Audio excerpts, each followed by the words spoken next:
ادا وہ کر رہے ہیں جو خود کھانے کو تیار نہیں ہے. آپ 2 کلو کوٹا کا گیہوں اس کو معیار بنا دیے. 70 روپے کا اعلان سر پھٹا جا رہا ہے. بعض لوگ کہہ رہے نہیں یہ اعلان تو پٹنہ کے اعتبار سے ہے, ہمارے یہاں تو 25 روپے گیہوں ہے. میں نے کہا بھائی تم 50 روپے ادا کر دو, لکھا تو ہے اس نے کہ آپ اپنے بازار کا اعتبار کیجئے گا. بات سمجھ میں آ رہی ہے؟ یہ انفع للفقراء نہیں ہے گیہوں.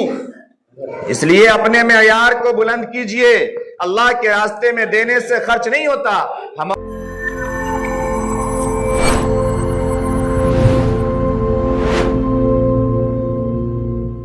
للہ رب العالمین والصلاة والسلام علی سید الانبیاء والمرسلین محمد وعلى آلہ واصحابہ اجمعین. اما بعد فقد قال اللہ تبارک وتعالی فی القرآن المجید اعوذ باللہ من الشیطان الرجیم بسم اللہ الرحمن الرحیم انما اموالکم واولادکم فتنہ واللہ عندہ اجر عظیم. وقال اللہ تبارک وتعالی فی مقام لن تنفعکم ارحامکم ولا اولادکم یوم القیامہ یفصل بینکم واللہ بما تعملون بصیر. صدق اللہ العظیم. اللہم صلی علی محمد وعلی آل محمد وبارک وسلم کما صلیت وبارکت علی ابراہیم وعلی آل ابراہیم انک حمید مجید. اللہ تبارک و تعالی کا بے پناہ کرم اور احسان ہے. اللہ رب العالمین نے ہم تمام کی سانسوں کو اتنی مہلت عطا فرمائی کہ ہم سب رمضان المبارک کا عظیم الشان مہینہ گزار رہے ہیں اور رمضان کی زندگی میں اپنی سانسیں لے رہے ہیں.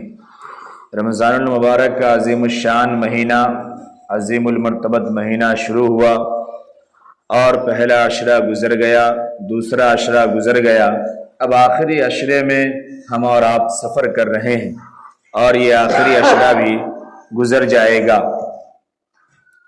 رمضان کے تمام دن, تمام لمحے, ہر گھڑی یہ بڑی قابل قدر ہے, قابل رشک ہے. ہر لمحے, ہر آن اللہ کی رحمتیں برستی ہے, اللہ کی طرف سے دعائیں قبول ہوتی ہے, گناہ گاروں کے گناہوں کو بخشا جاتا ہے, جہنمیوں کو جہنم سے چھٹکارا ملتا ہے, جنت کے طلبگاروں کے لیے جنت کا فیصلہ ہوتا ہے, رزق مانگنے والوں کے لیے رزق میں کشادگی عطا کی جاتی ہے. غرض اللہ تبارک و تعالی ہر اعتبار سے بندے کو نوازتے ہیں اور اللہ کی رحمت اس مہینے میں بے پناہ عام ہوتی ہے اور خوب برستی ہے, بہانے بہانے سے بندے کو ملتی ہے. تھوڑے تھوڑے سے اعمال پر بہت بہت اجر و ثواب ملتا ہے. یہ اخیر عشرہ جو چل رہا ہے, آج 23واں روزہ ہے, یہ وہ عشرہ اور وہ دن چل رہے ہیں جو لیلۃ القدر کے دن ہیں. لیلۃ القدر والا عشرہ ہے اور اعتکاف والا خاص عشرہ ہے. رمضان المبارک کا یہ جمعہ, اور اس طریقے سے ہمارے یہاں عام طور سے جو رمضان المبارک کا آخری جمعہ ہوتا ہے, اس جمعہ کے تعلق سے ایک الگ نام ہم نے طے کر لیا, ایک الگ پہچان ہم نے طے کر لی, ایک الگ عبادت ہم نے طے کر لی. ہم اس تعلق سے انشاءاللہ تھوڑا آگے بات کریں گے. بس 2 مسئلے پہ صرف آج گفتگو کرنی ہے, بہت شارٹ کٹ میں سمجھیے. ایک یہ کہ رمضان المبارک کے مہینے میں جہاں ہم روزہ رکھتے ہیں, تراویح پڑھتے ہیں, وہاں پہ ہم صدقات و خیرات بھی خوب کرتے ہیں اور کرنا بھی چاہیے. میں نے آپ کو حدیث سنائی ہے اور بتایا کہ اللہ کے نبی جناب محمد رسول اللہ صلی اللہ علیہ وسلم نے فرمایا کہ ثواب اتنا بڑھایا جاتا ہے کہ 1 سے 10 اور 10 سے لے کر کے 700 گنے تک ثواب بڑھ جاتے ہیں. یہ ہر عمل کا ہے, ہر عمل. چاہے بندہ قرآن کی تلاوت کرے تو بھی 1 آیت کے بدلے میں اسے 10 آیت کا ثواب ملتا ہے, اور 10 آیت سے لے کر کے 700 گنا تک ثواب ملتا ہے, بلکہ اس سے زیادہ بھی ملتا ہے, اور یہ اللہ جانتے ہیں. اسی طریقے سے سجدوں کا حال ہے, یعنی نماز کا حال ہے کہ ہم 2 رکعت نماز کی نفل پڑھیں, 1 رکعت کہ ہم نے ادا کیا, 2 رکعت ہو گئی, 20 رکعت کا ثواب ملا، اللہ تبارک و تعالیٰ اس طریقے سے 20 کو اگر ڈبل کر دیجئے تو 1400 کا ثواب ملے گا، اور زیادہ کتنا ملے گا یہ اللہ جانتے ہیں۔ اسی طریقے سے خرچ کا معاملہ ہے کہ اگر ہم نے 1 روپے خرچ کیا تو 10 روپے خرچ کرنے کا ملے گا، اور 10 روپے سے لے کر کے 700 روپے تک کے خرچ کرنے کا ثواب ملے گا۔ یہ مسلم ہے، یہ حقیقت ہے، اس میں کوئی اختلاف نہیں ہے، لیکن ہمیں مسائل کو اچھی طرح سمجھنے کی ضرورت ہے۔ وہ ایک مسئلہ یہ ہے، بڑی غور سے سمجھیے، ایک مسئلہ ہے زکوٰۃ کا۔ زکوٰۃ کا مسئلہ یہ ہے، میں بہت شارٹ کٹ میں بتاتا ہوں، بڑے صاف ستھرا بتاتا ہوں۔ زکوٰۃ کا مسئلہ یہ ہے کہ زکوٰۃ اس وقت واجب ہوتی ہے جب انسان کے اندر 2 شرطیں پائی جائے، 2 شرطیں پائی جائے، اور بھی ہے لیکن اور شرطوں کو نہیں، 2 شرطیں آپ سمجھیے، 2 شرطیں پائی جائے۔ ایک یہ کہ انسان صاحب نصاب ہو، مالک بھی ہو، اس کے پاس مال بھی ہو۔ دوسرے یہ کہ اس مال پر، اس نصاب پر، اس تجارت پر، اس سیونگ پر، اس سونے چاندی پر، نصاب پر جو نصاب بنتا ہے اس پر 1 سال پورا ہو گیا ہو۔ تو جس چاند کی تاریخ کو 1 سال پورا ہوا، اسی تاریخ میں زکوٰۃ اس کے اوپر واجب ہو گئی۔ اب زکوٰۃ کو جتنی جلدی ادا کرے گا اور جتنے اچھی جگہ پر ادا کرے گا، جتنی ضرورت والی جگہ پر ضرورت مندوں کو دے گا، اتنا زیادہ اسے ثواب ملے گا۔ ہمارے یہاں کیا چل پڑا ہے، اور یوں کہہ لیجئے کہ ہم جیسے علماء بھی چلائے پڑے ہیں اس بات کو کہ رمضان میں کاٹیے رسید زکوٰۃ کی اور دیجئے زکوٰۃ، خوب ثواب ملے گا، رمضان میں دیجئے۔ اب سمجھیے، کسی کی شادی یا کوئی آدمی خریدتا ہے سونا چاندی، یا کسی کی شادی ہوتی ہے، یا کسی نے کاروبار کیا، مثال کے طور پہ عید کے بعد والے مہینے میں، یا عید کے مہینے میں، یا بقرعید کے مہینے میں، یا محرم کے مہینے میں۔ اب رمضان آنے کو لگ بھگ 9 مہینہ باقی ہے، 10 مہینہ باقی ہے، 11 مہینہ باقی ہے، مان لیے 6 مہینہ باقی ہے۔ اب 6 مہینہ پہلے زکوٰۃ واجب ہو چکی ہے، زکوٰۃ کا حساب اس کو اسی تاریخ میں کرنا پڑے گا، اور اسی تاریخ میں جتنی جلدی ہو سکے جلد سے جلد ادا کر دینا ہوگا۔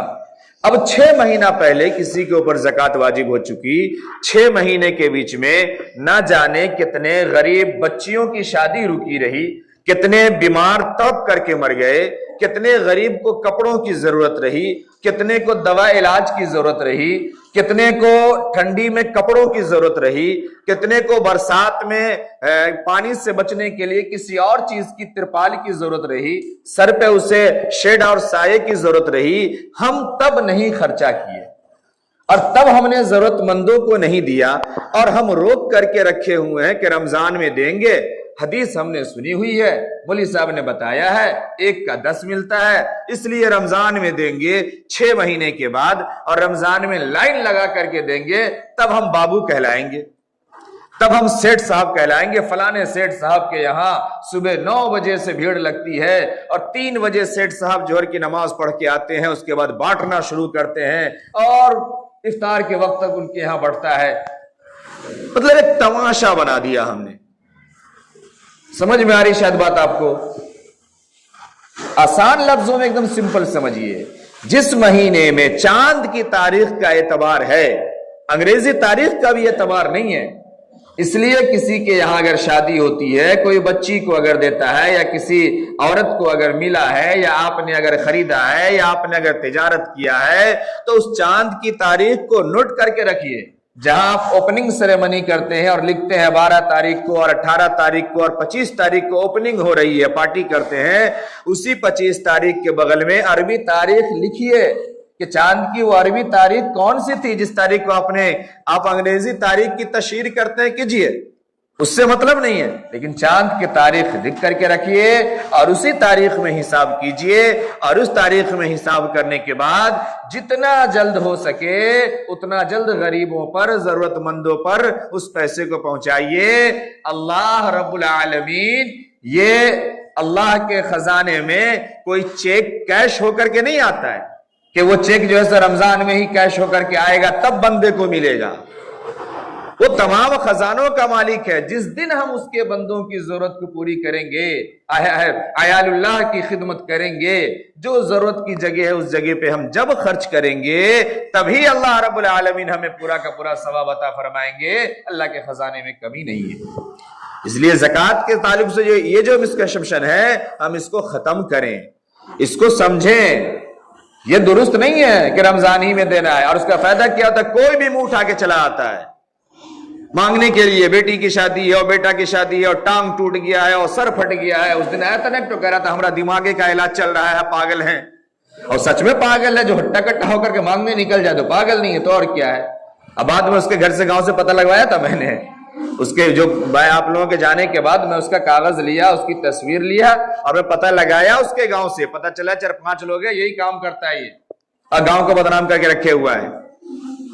جو اس دن آیا تھا نا رات میں ہمارا علاج چل رہا ہے, اب بہن کی شادی کرنی ہے اور سلائی مشین دینا ہے بہت ضروری ہے, سب ایسے ہی تھا.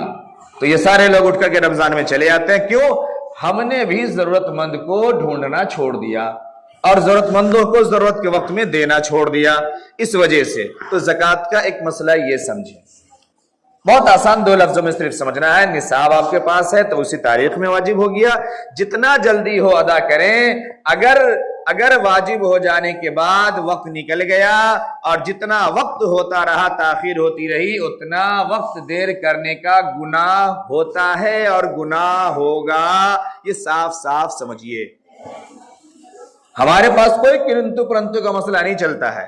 آپ نے دیا ہے ادا ہو گیا وہ الگ مسئلہ ہے, لیکن دیر کرنے کا مسئلہ ہے. بہت صاف سمجھیے. نماز بندہ پڑھتا ہے, فرض ہے اس کے اوپر. نماز کسی کی چھوٹ جاتی ہے, کوئی قضا پڑھتا ہے, قضا پڑھنے سے قضا ادا ہوتی ہے, لیکن قضا پڑھنے کا الگ گناہ ہوتا ہے وقت پر چھوڑنے کا. یہ ہے کہ نہیں ہے؟ یہ بھی ہے. کوئی سرے سے ہی نہیں پڑھے اس کا کتنا بڑا عذاب ہے, کتنا بڑا وبال ہے. تو ویسے ہی ہے, اگر ہم زکوٰۃ کو ٹال مٹول کر کے دیتے ہیں یہ گناہ الگ ہے, اور کوئی سرے سے ہی اگر نہیں دیتا ہے تو قرآن کہہ رہا ہے والذین یکنزون الذهب والفضة ولا ينفقونها في سبيل الله فبشرهم بعذاب أليم يوم يحمى عليها في نار جهنم فتكوى بها جباههم وجنوبهم وظهورهم هذا ما كنزتم لأنفسكم فذوقوا ما كنتم تکنزون. قرآن کہہ رہا ہے کہ جو مال کو, سونے چاندی کو اور اسی طریقے سے پیسے کو اور تمام چیزوں کو جمع کر کے رکھتا ہے اور اس میں سے حق نہیں نکالتا ہے, دیتا نہیں ہے, اللہ کے راستے میں خرچ نہیں کرتا ہے, جو اس کا حق ہے اس مال میں سے نکالنے کا وہ نہیں نکالتا ہے, ایسے شخص کو اسی مال کو جہنم کی آگ میں تپایا جائے گا, گرم کیا جائے گا, اور پھر اس سے اس کے پیشانی کو اور اس کے پہلو کو داغا جائے گا اور یہ کہا جائے گا یہی تمہارا مال ہے, یہی تمہاری جمع پونجی ہے, لو اب اس کا مزہ چکھو. جس کو حاصل کرنے میں مزہ لے کے حاصل کرتے تھے, لو اس کا مزہ چکھو, یہ کہا جائے گا اور اس کو عذاب دیا جائے گا. تو یہ مسئلہ ہے. اس لیے ہم دیر نہ کریں, ٹال مٹول نہ کریں, اس چیز کو سمجھیں کہ کب کس پر واجب ہو رہا ہے, اسی وقت سے حساب کرے, ادا کرے. اب ایک سوال یہ آتا ہے کہ ہم نے حساب تو کر لیا لیکن اب ادا کرنے کے لیے نہیں ہے. اب ایک صورت یہ ہے کہ جتنی جلدی ہو کوشش کر کے آپ ادا کرتے رہیے, حساب کر لیجئے. جو بھی آپ ادھر ادھر غریبوں میں صدقہ خیرات کرتے ہیں, آپ پہلے اپنے حصے کا واجب زکوٰۃ ادا کر لیجئے, پھر اس کے بعد نفل آپ دیجئے. حساب کیے رہیں گے آپ تو آپ کو دینا بھی آسان رہے گا اور جتنی جلدی ہوگی ادا کر دیں گے. ورنہ اگر کسی کے پاس ہے اور دینے کے لیے نہیں ہے تو شریعت یہ کہتی ہے کہ اسی میں سے اصل پونجی کو بیچو اور اصل پونجی کو بیچ کے نکال کر کے اتنا حق ادا کرو. اس وقت تک بیچتے رہو جب تک کہ تم نصاب سے نیچے اتر جاؤ. جب نصاب سے نیچے اتر جاؤ گے تمہارے اوپر واجب ہی نہیں ہوگی. تو ایک مسئلہ یہ ہے, اس لیے اس میں ٹال مٹول نہ کیا جائے, جمع خوری نہ کیا جائے اور ہیرا پھیری نہ کیا جائے. کیوں؟ یہ مال کو بڑھوتری کا ذریعہ ہے, مال کے گھٹنے کا ذریعہ نہیں ہے. ہم سوچتے غلط ہے ایک بات. دوسری بات, جو رمضان میں ایک اور عمل ہم ساتھ میں کرتے ہیں وہ یہ ہے کہ ہم صدقۃ الفطر ادا کرتے ہیں. الگ الگ نام ہے اس کے حدیث میں, ہم سب فطرے کے نام سے یاد کرتے ہیں, جانتے ہیں, فطرہ ادا کرتے ہیں. فطرہ کے تعلق سے جو ہمارے یہاں ایک بات چلتی ہے، میں ہمیشہ ایک جملہ کہہ کر کے یہ اعلان کرتا ہوں اور لوگ ہنسی میں اڑاتے ہیں، اس پہ بڑی گہری نظر تھی اور باتیں ملتی رہی، لیکن ابھی بڑی وضاحت سے اس کی بات ملی۔ سمجھیے، فطرے کا جو حکم ہوا اور یہ جو جناب محمد رسول اللہ صلی اللہ علیہ وسلم نے حکم دیا کہ فطرہ ادا کرو تاکہ روزے کی جو بھی کمی کوتاہی ہے، لغویات ہے، اس کا کفارہ بن جائے، ایک بات۔ دوسرے یہ کہ غریبوں کی مدد ہو جائے، غریب بھی تمہارے ساتھ برابر کا شامل ہو جائے۔ بات سمجھیے گا۔